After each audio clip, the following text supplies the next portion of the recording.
The topic of this lecture is some important theorems, part 1 of complex analysis. We'll cover these theorems in this lecture: theorem number 1, theorem 2, CR equation, and theorem 3. So let us see the first theorem. The statement says that if a function fz is continuous and non-zero at a point z0, then fz is not equal to 0 throughout some neighborhood of that point. That is, if z0 is any point where the function is non-zero, then we can find a neighborhood at which the f is not equal to 0 in this neighborhood. So that we have to prove. So let us see the proof. Since fz is continuous at z0, so by definition, for any epsilon, in particular epsilon is equal to modulus fz0 by 2, which is greater than 0, there exists a delta greater than 0 such that for all z satisfying modulus z minus z0 less than delta, we have modulus fz minus fz0 less than epsilon, where epsilon is given by this expression. Then we have modulus fz minus fz0 is less than equal to modulus fz0 by 2 whenever z minus z0 is less than delta.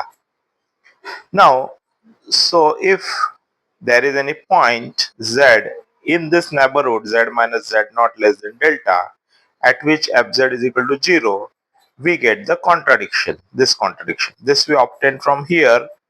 If you put fz is equal to 0, if this becomes 0, then we get modulus fz naught is less than fz naught modulus fz naught by 2, which is clearly a contradiction. Hence we conclude that fz is not equal to 0 throughout some neighborhood at that point z0. Now let us see the next theorem. This is called CR Cauchy-Riemann equation, which is necessary condition, which gives necessary condition for differentiability. Let us see the statement. Suppose that fz, which is written as uxy plus ivxy, and that f dash z naught exists at a point z naught which is equal to x naught plus iy naught, that is, f is differentiable at z naught, then the first order partial derivative of u and v exist at x naught y naught, and they must satisfy the CR equation, that is Cauchy-Riemann equation. Ux is equal to vy, uy is equal to minus vx there. Also, the derivative of f at z naught is given by ux at x naught y naught plus I vx at x naught y naught. So this is the statement. Now let us see the proof. Given fz is equal to uxy plus ivxy, if z is where x plus iy, then it is written as ux comma y plus ivx comma y. Now let z naught is equal to x naught plus iy naught, and delta z is equal to delta x plus I delta y.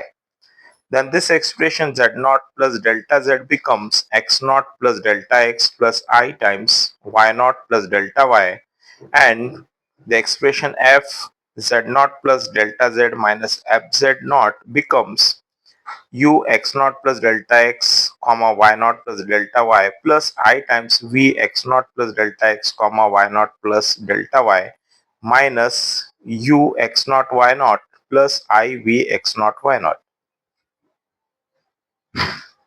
Now given that f dash z naught, which is given by limit delta z tends to 0, f z naught plus delta z minus f z naught by delta z, this is the definition, and this is exist, it is given in the statement.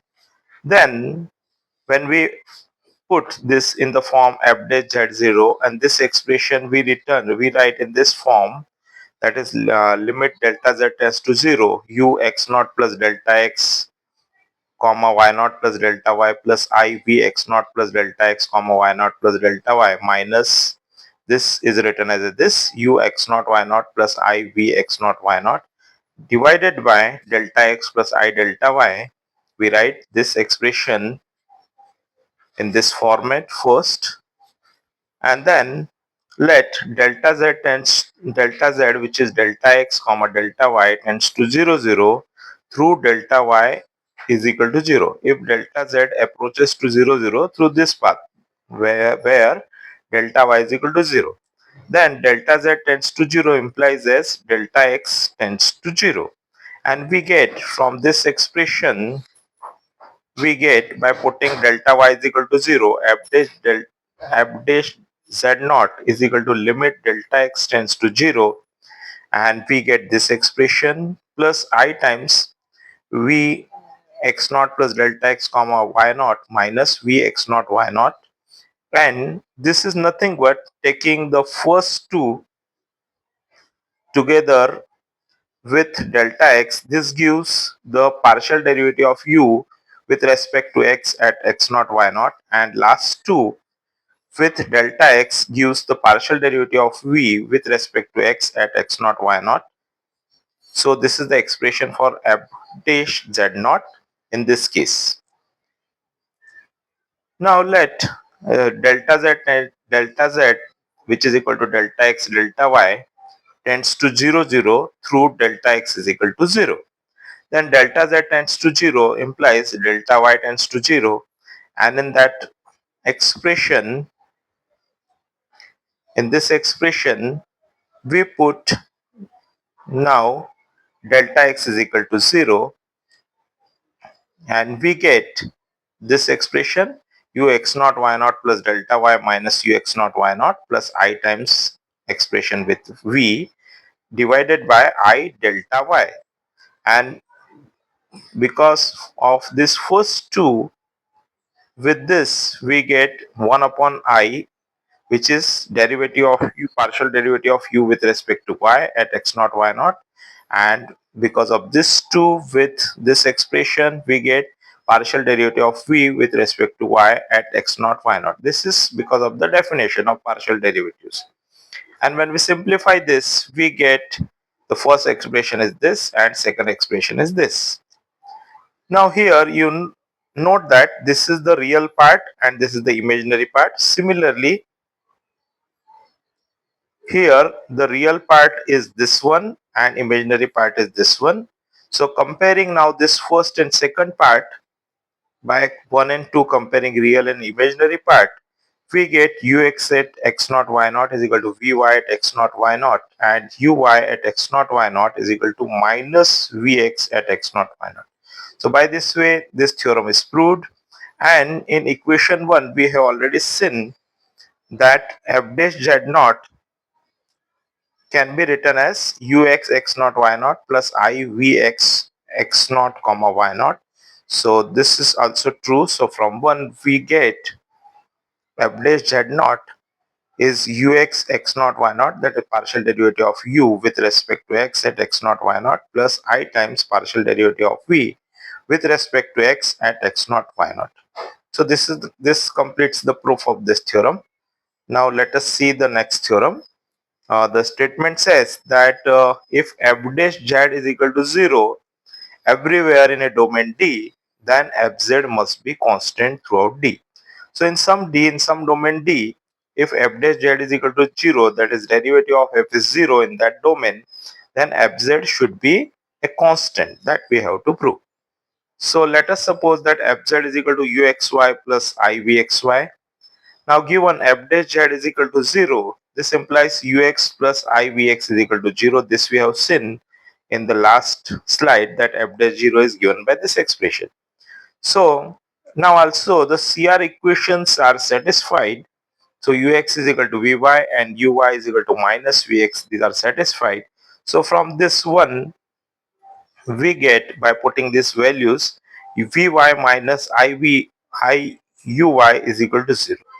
So from this first and two together, from this we get that comparing the left hand and right hand side, we get ux is equal to 0, yeah, and vx is equal to 0. Comparing this with the right hand side, we get the vy is equal to 0 and uy is equal to 0. So all partial derivative of u and v with respect to x and y are 0 at each point in D.